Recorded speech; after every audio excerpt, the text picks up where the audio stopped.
नमस्कार, मैं मनोज सैनी हूँ। धरोहर में आपका स्वागत है। आज धरोहर में उस स्थान पर आपको लेकर चलने वाला हूँ जो भोपाल के नजदीक है, जिसे इस्लाम नगर के नाम से जाना जाता है। लेकिन इसके पुराने इतिहास को जब हम पलटते हैं तो नाम आता है जगदीशपुर।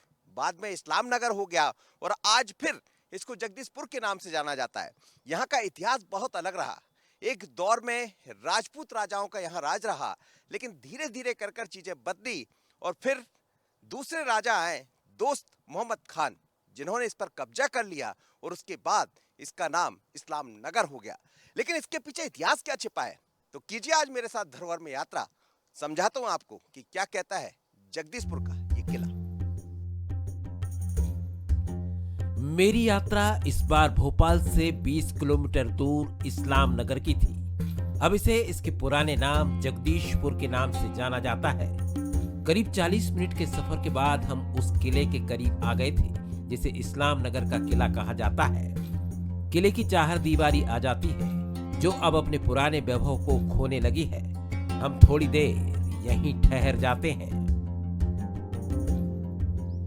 इस्लाम नगर का ये किला, जिसे अब जगदीशपुरा के नाम से जाना जाता है, कई क्षेत्रों में फैला हुआ। कहते हैं कई एकड़ में फैले इस क्षेत्र को लेकर सुरक्षा के व्यापक इंतजाम किए गए थे। आप देखिए किले की बाहरी तरफ से आप जब देखते हैं इस किले को, तो ये देखिए ये मुख्य दरवाजा है किले का।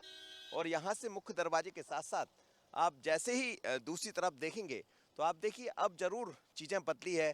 क्योंकि समय के साथ एक दौर तो ऐसा भी रहा करता था जब इस किले की चार दीवारियाँ पार करना भी बड़ा मुश्किल होता था।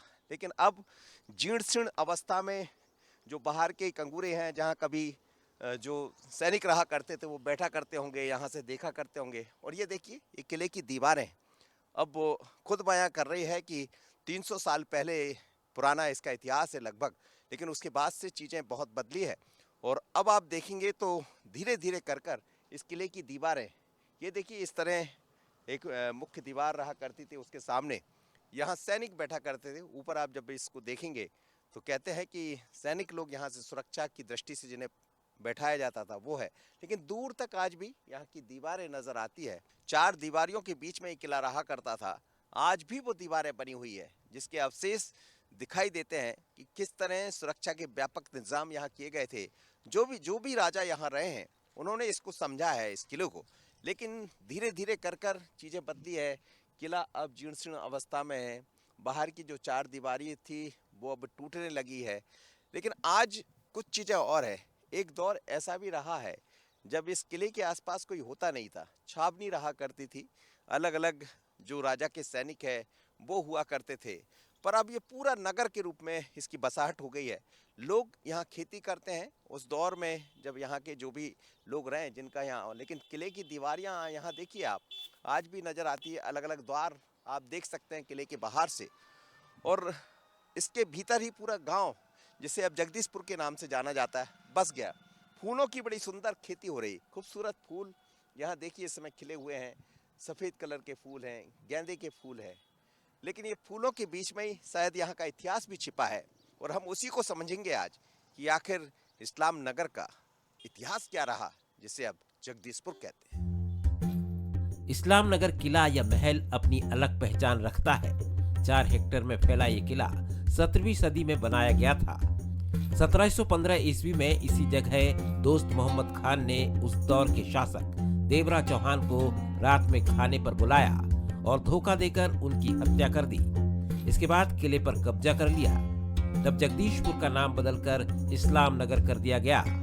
ये भोपाल की राजधानी भी बना और दोस्त मोहम्मद खान ने यहाँ राज भी किया। जैसे ही राजमहल की तरफ पहुंचते हैं तो चमन महल आ जाता है। राजा यहीं से अपना शासन चलाता था।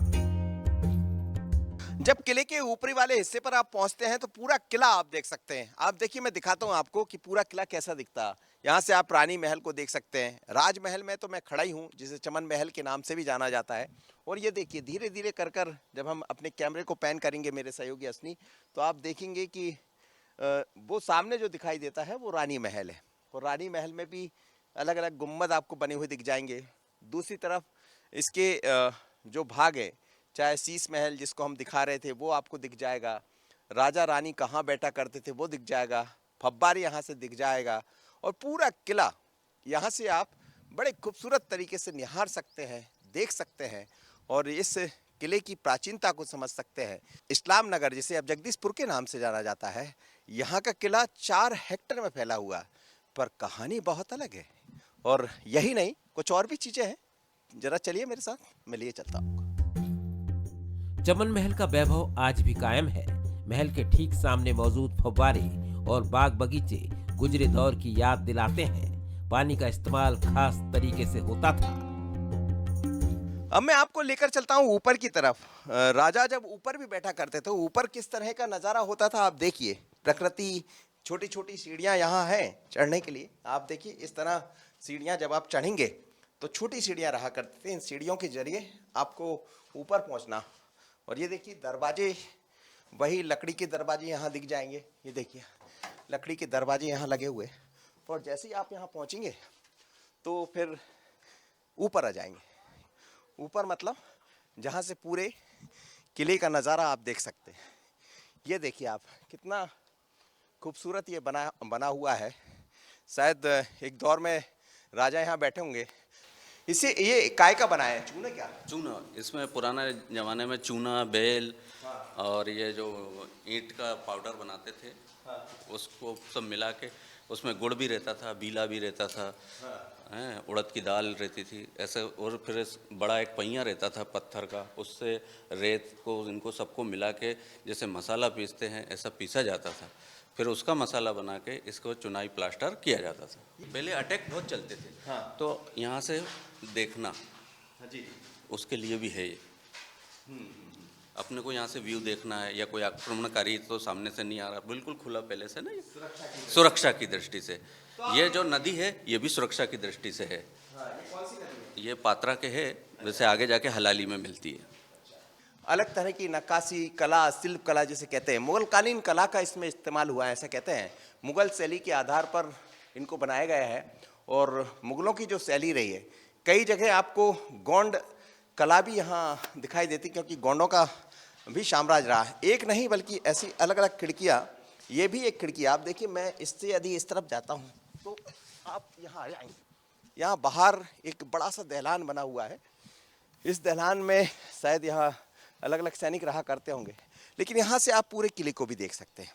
कितना खूबसूरत ये किला है, आप समझ सकते हैं। यहाँ से आप जिन फव्वारों को मैं नीचे आपको दिखा रहा था चमन बहार के, तो मैं इस समय चमन बहार के ऊपर वाले क्षेत्र में आ गया हूँ। और यहाँ आज भी यहाँ की प्राचीनता, यहाँ का इतिहास सब कुछ नज़र आता है। पर वास्तव में किले बहुत अलग हैं और इनकी खूबसूरती भी बहुत अलग है। चमन महल में कई कमरे हैं। इनमें राजा के कारिंदे रहा करते थे। राजा यहीं से अपनी सत्ता चलाता था। पिछले हिस्से में कभी पात्रा नदी बहती थी, जिसका बहाव अब थम गया है। की सीढ़ियां बनी हुई है और जैसे ही आप आगे धीरे धीरे बढ़ते जाएंगे तो फिर चमन महल पे पहुंच जाएंगे। चमन महल में आज भी बहार है, कैसे, वो भी मैं आपको दिखाता हूँ।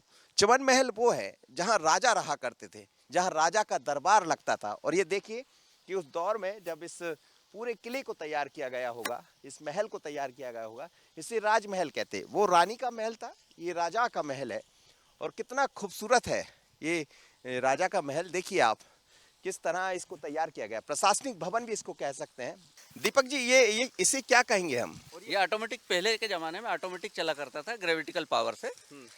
इधर कुआं है, कुछ लोगों का परमानेंट काम था कुएं से रेत के द्वारा पानी निकाल के टैंक भरना। ये टैंक था, टैंक से जब पानी छोड़ेंगे तो ये आएगा ऑटोमेटिक, ये चलते थे। और ये सारे यहाँ का पानी का जो सिस्टम है वो पूरा ऑटोमेटिक है। आपने एक सिस्टम वहाँ से चालू किया, ये चल जाएगा। ये जब भर जाएगा तो ये पानी यहाँ पे गिरेगा, गेप से पानी इधर चला जाएगा, तो ये टैंक भर जाएगा। फिर ये टैंक भर जाएगा तो पानी फिर इधर गिरेगा, ये इसमें क्यारी में जाएगा, क्यारी से लान में जाएगा। तो आप देखिए कितने खूबसूरत तरीके से, जैसे कहते हैं कि वाटर का जो सिस्टम होता है उसे कैसा किया गया। मेरे ना हो इस बात का ध्यान रखा है यहाँ पूरा पहले से ही। हाँ, पहले से ही ध्यान रखा है कि पानी का मिस यूज ना हो। एक ही पानी से इन्होंने फाउंटेन भी चला लिए, क्यारी, गार्डन सब इन्होंने कर लिए अपना। कितना कभी कभी मेरे मन में ये विचार आता है, जहाँ मैं बैठा हूँ कभी यहाँ राजा बैठा करते थे, अलग अलग दौर के राजा रहे होंगे। दोस्त मोहम्मद खान रहे होंगे, उससे पहले देवराज चौहान जिन्हें कहा जाता, जो यहाँ के राजा रहा करते थे, वो यहाँ बैठे होंगे। लेकिन कितना खूबसूरत नज़ारा होगा। मेरे सहयोगी असनी मेरे ठीक सामने बैठे हैं और ये फव्वारे जो चल रहे हैं, इन फव्वारों को आप इस तरफ देखेंगे तो भी आपको फव्वारे दिखेंगे और मेरे सामने जब आप देखेंगे तो भी फव्वारे दिखेंगे। यानी राजा महाराजाओं का दौर तो बहुत अलग रहा। उन्होंने प्रकृति को समझा है, उन्होंने पानी के रख रखाव को समझा है और ये भी जाना है कि इसका लुत्फ कैसे उठाना है और इसका इस्तेमाल कैसे करना है। किले के ऊपरी हिस्से से दूर तक के नजारे देखे जा सकते हैं। दोनों तरफ बड़े बड़े गुंबद, उन पर कबूतरों ने डेरा डाल रखा है। इन गुंबदों पर इस्लामिक आर्किटेक्चर और नक्काशी नुमाया होती है।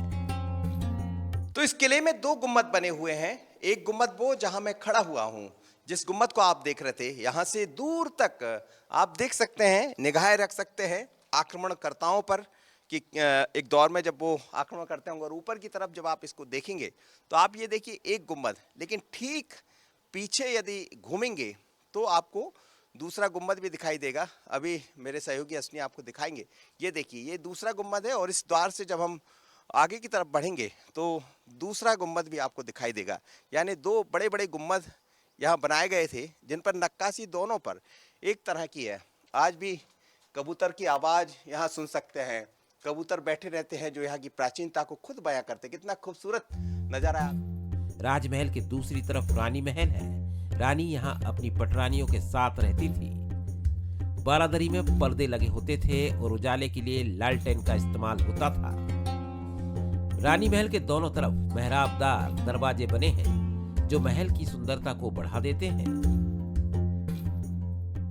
मैं जहाँ खड़ा हूँ ये रानी महल है। यहाँ राजा की रानियां रहा करती थी। अलग अलग दौर में रानियां भी रही है और कहते हैं पहले तो ऐसे ही होता था। इतिहास जब हम पलटते हैं कि एक राजा की कई रानियां होती थी, लेकिन मुख्य रानी जो रहा करती थी वो यहीं रहती थी। लेकिन आज भी आप देखिए यहाँ की सुंदरता, यहाँ की खूबसूरती, यहाँ की नक्काशी वो बताती है कि उस दौर में कितनी नक्काशी के साथ लाल पत्थर से बना हुआ ये पूरा किला है, जिसकी मेहराब, जिसकी खुदाई, जिसकी एक तरह से कहा जाए तो नक्काशी, ये सब यहाँ देखने को मिलती है। बहुत सुंदर तरीके से इस किले को बनाया गया है। करीब 200 से ज़्यादा कमरे यहाँ आज भी मौजूद हैं जो इस किले में देखे जा सकते हैं। लेकिन यहाँ दीवार पर जिसे ताक भी कहते हैं, छोटे छोटे, और ये वो स्थान थे जहाँ छोटे छोटे लालटेन रख दिए जाते थे, या फिर हम कहें चिमनी जिसे कहते हैं रोशनी के लिए, वो रखी जाती थी। और ये देखिए आप कितनी खूबसूरत तरीके से बाद में इसका जीर्णोद्धार हुआ है, कुछ चीज़ों को सुधारा गया। ये जो आप गाटर देख रहे हैं जिसे लोहे की लगी हुई है, ये बाद में लगाई गई, पहले इनका इस्तेमाल यहाँ नहीं किया गया था। लेकिन बहुत अलग है ये किला। इसके ये पहला भाग है और इसी तरह का भाग दूसरे मेरे सामने भी नजर आता है। रानी महल का हम एक पहला हिस्सा दिखा रहे थे, लेकिन रानी महल सिर्फ एक हिस्से में नहीं बल्कि कई हिस्सों में बटा है। आप देखिए मैं दूसरे हिस्से में आ गया हूँ और ये जैसे ही जब हम यहाँ पहुँचते हैं रानी महल में तो अलग अलग तस्वीरें आपको दिखाई देती। कई ऐसे दरवाजे, कई ऐसे द्वार जिसे कहा जाता, कुछ में रानी रहा करती थी और कुछ में रानी की पटरानियाँ जो रानी की देखरेख कहा करती थी। दीपक जी हैं जो यहाँ है। ये कितने क्षेत्र में फैला रानी महल की जब हम बात करते हैं दीपक जी? ये पूरा रानी महल ही कहलाता है। पूरा रानी महल है। इसको यहाँ तक आने के लिए अपने को 7 दरवाजे पार करके आना पड़ता है। जब यहाँ ये बारादरी कहलाती है, ऊपर साइड भी बारादरी कहलाती है, इसके नीचे एक अंडरग्राउंड पैलेस भी है और ये पर्दे लगे रहते थे। इसमें आप कुंदियाँ देख रहे होंगे। उस समय बांस की चिक चला करती थी, उस चिक के पर्दे इनसे इनको कवर्ड किया जाता था। ये ताक है, इनमें रोशनदान रखे जाते थे और इसको कुंदियों से इसको कवर किया जाता था। पूरे में ये आप देख रहे हैं, ये सब रोशनी के लिए हैं। तो देखिए कितना खूबसूरत तरीके से दीपक जी मुझे बता रहे हैं कि ये जो कुंदियाँ लगी हुई है ये पर्दों के लिए होती थी। और पर्दे जो बांस की चिक जो बनती है, आपने देखा होगा गर्मियों में हम इनका खूब इस्तेमाल करते हैं ठंडाई के लिए।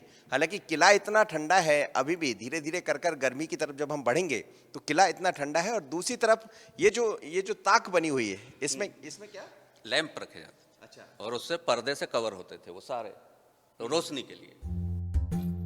महल में हमाम खाना है, राजा रानी के नहाने की जगह है जिसमें ठंडे गर्म पानी के लिए खास इंतजाम किए जाते थे। यहाँ आज भी ठंड में गर्मी का और गर्मी में ठंड का एहसास होता है। ये पूरा अब मैं आ गया हूँ हमाम में, यानी बाथरूम में जहाँ नहाने का स्थान रहा करता था। बहुत अलग, यहाँ भी फव्वारे हुआ करते होंगे, यहाँ ये खड़े होने का स्थान है। लेकिन आप देखिए कि ठंडे गर्म पानी का विशेष ध्यान होता था और कैसे उसका इस्तेमाल होता था। ये देखिए आप, यहाँ रानी नहाती होंगी। इस तरफ जब आप देखेंगे, देखिए आप, पूरा ये गर्म पानी यहाँ होता था। एक तरफ गर्म पानी, ये गर्म पानी यहाँ से इस तरफ आता था। और ये पूरा इसके बारे में बताइए दीपक जी, क्या है ये गर्म पानी का टैंक है। अभी अपन जमीनी लेवल से 10-12 फीट ऊपर खड़े हैं। ये पूरा नीचे से पोला है। बाहर साइड से इसमें भट्टी की तरह लकड़ियां लगा के आग लगा दी जाती थी। इसमें एक कॉपर प्लेट लगी है। उसके नीचे जब आग जलेगी तो कॉपर प्लेट के माध्यम से इस टैंक का पूरा पानी गर्म हो जाता था और ये रूम भी गर्म हो जाता था। और उस कोने पे ठंडे पानी का टैंक है। अटेंडेंस को बता दिया था कितना गर्म पानी कितना ठंडा पानी मिला के रखेंगे वहाँ पे बाटटा पे। उनका काम था इसमें आओ, डुबकी लगाओ, चले जाओ। गुलाब जल, और पानी गंदा हो जाएगा, बुझ खींचेंगे, पूरा पानी बाहर निकल जाएगा नदी तरफ, दूसरा पानी इसमें भर दिया जाएगा। ये बाथ टब का काम करता है। तो कितना अलग है बाथ टब। जब आज आपके बाथरूम में आप देखते हैं तो बाथ टब होता है, लेकिन ये बाथरूम एक बार और दिखाता हूँ आपको। आप देखिए बाथ टब, यहाँ पानी भर दिया जाता था और जैसे ही राजा रानी इस बाथ टब में जब नहाते थे तो उसके बाद ये जो आपको गड्ढा जैसा दिखाई देता है, तो इस बुर्ज को जैसे ही आप ऊपर उठाएंगे तो गंदा जो पानी रहा करता था, मैला पानी जो होता था, वो बाहर निकल जाता। सीढ़ियाँ लगी हुई है, इन सीढ़ियों से उतरकर राजा रानी यहाँ जाते थे और धीरे धीरे कर उतर कर वो फिर यहाँ स्नान किया कर ले। दोनों तरफ से आने जाने का रास्ता होता था। लेकिन एक और स्थान है, ये है ठंडे पानी का। जैसे आप उस तरफ देख रहे हैं तो हर जगह जिसे कहा जाता है उजाले के लिए चीज़ें बनी हुई है, लेकिन ये ठंडा पानी, यहाँ पर ठंडा पानी मिला करता था। जी, यहाँ से पानी आके ऑटोमेटिक भर जाएगा। दीवारों में पानी के कनेक्शन है उस दौर के, लेकिन पानी की सप्लाई कैसे होती होगी? वहाँ पे एक टैंक बना है, कुआं है और टैंक है, टैंक से पानी आता है इसमें। टैंक से पानी सप्लाई होता था, लेकिन इस तरह उसको बनाया जाता था कि पूरे किले में पानी की सप्लाई हो सके। यानी यहाँ गर्म पानी भी था, ठंडा पानी भी था और नहाने के लिए बाथ टब भी था। पर मैं सोचता हूँ कितने अलग दौर के वो राजा महाराजा रहे होंगे और कितना उन्होंने आनंद उठाया अपने जीवन का। कहते हैं कि सब प्रारब्ध से मिलता है, उस दौर के राजा महाराजाओं को ये सब मिला होगा।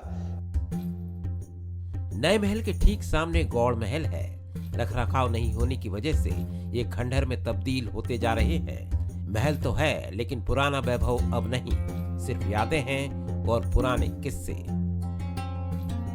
दोस्त, मोहम्मद खान के पहले यहाँ गोंड राजाओं का भी साम्राज्य रहा है और गोंड राजाओं की ये एक तरह से कहा जाए तो यहाँ गोंड राजा भी रहा करते थे। अलग अलग दौर के गोंड राजा हुए जिनका किला आज भी यहाँ मौजूद है। तो एक तरफ वो किला था जो मैं दिखा रहा था, लेकिन एक तरफ अब ये दूसरा गोंड राजाओं का किला है।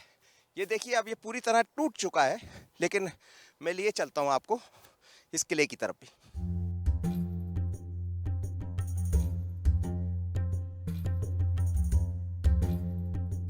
किले की भव्यता, किले की प्राचीनता सब कुछ नज़र आती है।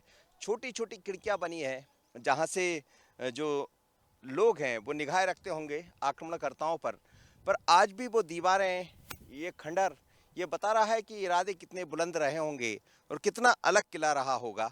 इस किले में भी उसी तरह के राजा रानियों के बैठने की जगह आपको दिख जाएगी, बाकी चीज़ें आपको दिख जाएगी और एक बड़ा सा दरवाज़ा जिसे आप देख रहे हैं, लकड़ी का दरवाज़ा, जो अब बंद है इसलिए क्योंकि धीरे धीरे कर अब यहाँ कुछ निर्धारित समय पर ही खुलते हैं इसको। ऐसा नहीं है कि किला नहीं खुलता है, पर ये गौड़ किला खुलता भी है और यहाँ के कई रहस्य है। और यहाँ देखिए, यहाँ तोप दागने के लिए इसे बनाया गया था। इसे तोप स्टैंड इसे कह सकते हैं। ये देख, तोप खाना भी कह सकते हैं इसे। तोप स्टैंड है, तोप खाना इसे कहते हैं। और यहाँ पर बाकायदा तोप रखी गई थी। और लगातार मेरे साथ यहाँ दीपक जी जो इस पूरे क्षेत्र को देखते हैं दीपक जी, इसकी हालत हम देखते हैं इस्लाम नगर से, जब उस किले को हम देखते हैं तो गोंड किला कुछ अलग दिखाई देता है। हाँ, गोंड किला अलग है। इसके गेट में भी डिफरेंस है। इसका गेट इधर पूरब की तरफ है, उधर का गेट पश्चिम, दोनों अपोजिट हैं। बहुत सारी चीज़ें हैं।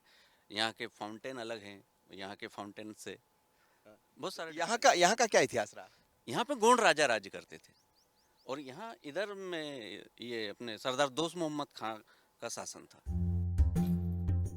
महल देखते देखते हम चमन महल के उस छोर पर आ जाते हैं जहाँ खूब सारे फूल खिले हैं। ऐसा लगता है जैसे किले में बहार आ गई हो। जगदीशपुर के किले का इतिहास बहुत अलग रहा है, लेकिन इतिहास के साथ साथ जब हम इतिहास के पन्नों को पलटते हैं तो कहते हैं कि चमन बाग, जहां चमन की तरह बाग खिला करते हो उसे चमन बाग कहते हैं। और आप देखिए अभी भी जब हम यहाँ पहुँचते हैं तो फूल किस तरह खिले हुए हैं वो आज भी नजर आते हैं। ये उसी दौर के पेड़ पौधे हैं जो अब बड़ा रूप ले लिए, बरसों रूप, लेकिन किस तरह देखिए आप पीले कलर का फूल या फिर हम गुलाबी कलर के फूलों को आप यहाँ देख सकते हैं, खूब इस समय खिले हुए। मौसम भी बड़ा खुशनुमा है, लिहाजा वो सब चीज़ें नज़र आती है। लेकिन ये देखिए कितने खूबसूरत ये फूल खुद अपने आप को बयां कर रहे हैं। और ये पूरा उस दौर के पार्क यहाँ बने हुए हैं।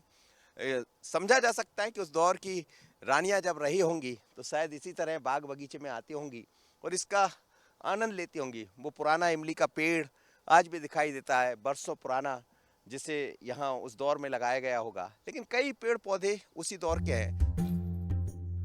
इस्लाम नगर अब फिर से जगदीशपुर हो गया है। इसके आसपास बसाहट हो गई है। ये हमारी कीमती धरोहर का हिस्सा है। इस विरासत को सहेजने की जिम्मेदारी भी हमारी ही है। इस्लाम नगर किले से शुरू हुई मेरी यात्रा, जिसे अब जगदीशपुर के नाम से जाना जाता है, एक दौर में ये जगदीशपुर ही रहा करता था। बाद में दोस्त मोहम्मद खान जब यहाँ आए तो इसका नाम बदलकर इस्लाम नगर रख दिया।